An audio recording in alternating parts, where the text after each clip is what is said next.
करके। परिसीमन और जनगणना दोनों जो है झारखंड के लिए बहुत बड़ा संकट उत्पन्न हो गया है।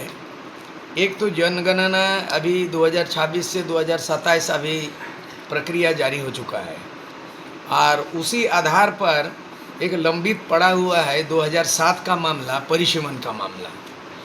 2007 में पूरे देश भर में लोकसभा और विधानसभा का परिसीमन हो चुका है, जिसमें जहाँ 6वें अनुसूची नॉर्थ ईस्ट है, आसाम, मणिपुर, त्रिपुरा, नागालैंड वगैरह में, अरुणाचल में, वहाँ 6 शेड्यूल में परिसीमन लागू नहीं होगा। साधारण जो कानून है, जनरल लॉ जो है पूरे भारत में लागू होगा, लेकिन नॉर्थ ईस्ट में 6 शेड्यूल आदिवासी एरिया में लागू नहीं होगा, 5th शेड्यूल में लागू होगा।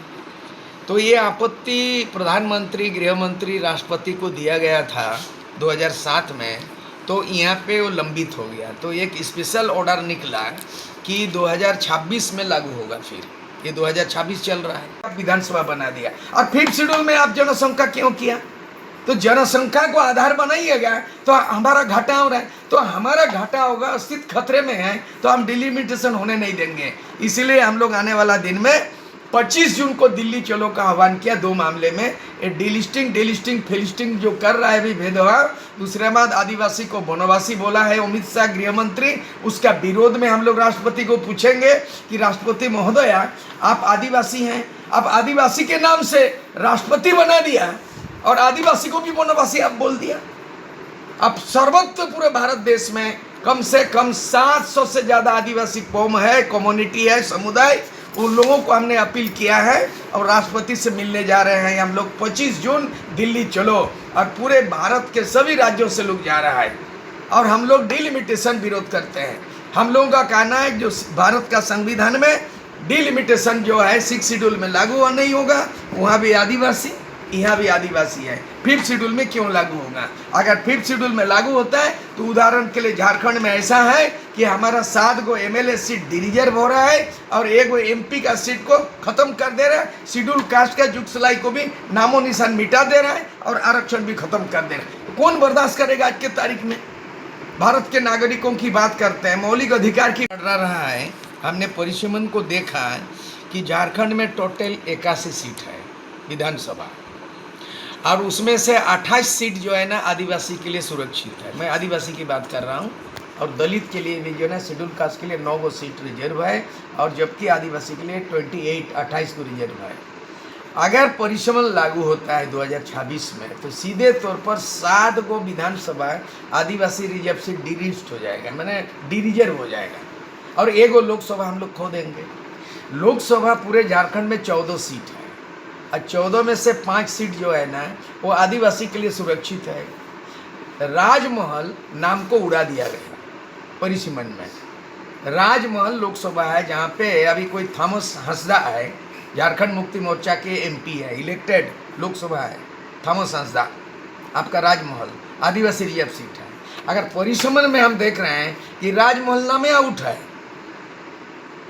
और उसके बाद वो राजमहल भी आउट है, और उसके बाद जो रिजर्व सीट कम हो गया, 5 में से खाली 4 रहेगा लोकसभा, और 28 गो रिजर्व सीट है ST का, उसमें 7 गो डी रिजर्व होगा। यहाँ क्या किया पूर्वी सिंहभूम में देख लीजिए, यहाँ सिंहभूम घाटशिला को जनरल कर दिया, जबकि हमेशा 1952 से ST रहा है। दूसरा है बोहड़ागुड़ा जनरल है, बोहड़ागुड़ा में अभी समीर महांती है। 2029 में विधानसभा चुनाव होगा तो बोहड़ागुड़ा ST के लिए रिजर्व होगा, समीर महांती, कुनर सालंग नहीं, फिर भी क्यों चुप है? जुगसलाई विधानसभा SC के लिए रिजर्व सीट है, 1952 से SC है। अभी मंगल कालिंदी का JMM का, उनको आता पता है कि नहीं संविधान विधि विधान पढ़ता है कि नहीं? तो मैं तो खुद में ही घोड़ाबंदा में फिलहाल जुगसलाई विधानसभा क्षेत्र में आता हूँ, घोड़ाबंदा। अब वो 2029 में वो जुगसलाई नाम ही खत्म हो गया, और दलित के लिए शेड्यूल कास्ट के लिए रिजर्व सीट भी नहीं है। तो आप रिप्रेजेंट करते हैं उस दलित समाज को, शेड्यूल कास्ट का प्रतिनिधित्व करते हैं। जुगसलाई रिजर्व सीट है शेड्यूल कास्ट के लिए, लेकिन मंगल कालिंदी चुपचाप है। बड़ा ताजुब की बात है, संविधान काहे नहीं पढ़ता है, डिलिमिटेशन नहीं नियम क्यों नहीं पढ़ता, क्यों नहीं आंदोलित करता है? तो इस तरह से जो ईचागढ़ को देख लीजिए, अभी ईचागढ़ में JMM का जो है ना सुनीता महतो नाम है, ईचागढ़ बहुत ऐतिहासिक नाम है। ईचागढ़ जैसे एक तो राजा रहता था, ईचागढ़ का राजा, और ईचागढ़ विधानसभा नाम है। अभी डिलिमिटेशन में ईचागढ़ नाम में नहीं रहेगा। तो उस तरह का पूरे झारखंड में मनमानी।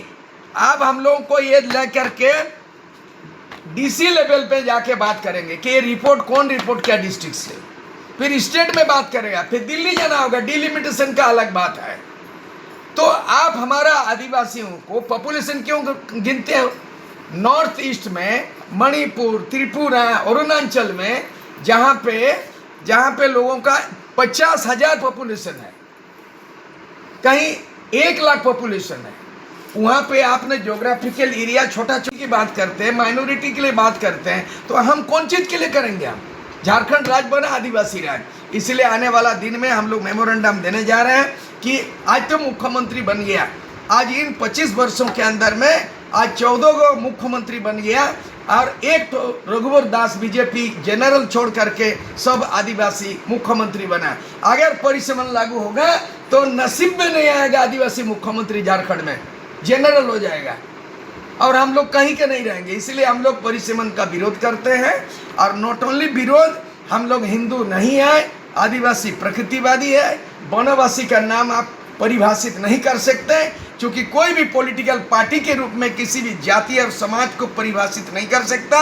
हम पहले से आदिवासी परिभाषित है। हमारा दादा परदादा, हमारा इतिहास, हमारा विरासत आदिवासी कहलाते हैं। देश और दुनिया में विश्व आदिवासी दिवस मनाते हैं। इसलिए वनवासी और जनजाति, इस संविधान में जनजाति हिंदी में लिखा गया, इसलिए अब जनजाति नहीं चलेगा, हम लोगों को आदिवासी कहलाएगा।